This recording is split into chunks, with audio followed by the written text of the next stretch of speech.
सध्या भारत पाकिस्तान युद्ध चालू आहे बघा. जसं सीमेवर आपल्या जवानांना पाकिस्तानाशी 2 हात करायला लागतात, तशीच परिस्थिती आज शेतकऱ्याची पण आहे.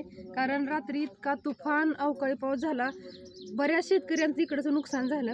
हे शेवग्याचं तर हातातोंडाला आलेलं पीक बघा, हे हात लावापर्यंत गळायला लागल्या कळ्या. सेटिंग पण त्या प्रमाणात सगळं खाली, हे बघा हे जे पडलं,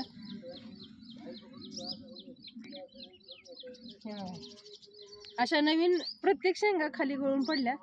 तर ही आहे शेतकऱ्याची परिस्थिती. उगाच जय जवान जय किसान म्हणत नाही ती. शेतकऱ्यांना पण प्रत्येक परिस्थितीचा सामना करावा लागतो. ह्या निसर्गाशी 2 हात करावे लागतात, तेव्हाच त्याच्या झोळी थोडंफार हे पीक पडतं. आणि तर त्याची परिस्थिती कोणी समजून घ्यायला खरंच तयार नाही. कारण आपण आजच्या परिस्थितीमध्ये बघतोय, थोडं तरी आपण अनुदान म्हणा किंवा पीक कर्ज म्हणा किंवा कोणतीही गोष्ट असेल तर आपण गेलो तर अगोदर त्या लाचखोर अधिकाऱ्यांना खुश करावं लागतं. त्यावेळेस त्याला शेतकऱ्याला त्याचा मोबदला भेटतो किंवा त्याची परिस्थिती त्याच्या हाताशी येते. तर ही खरं आजची सत्याचीच परिस्थिती आजची.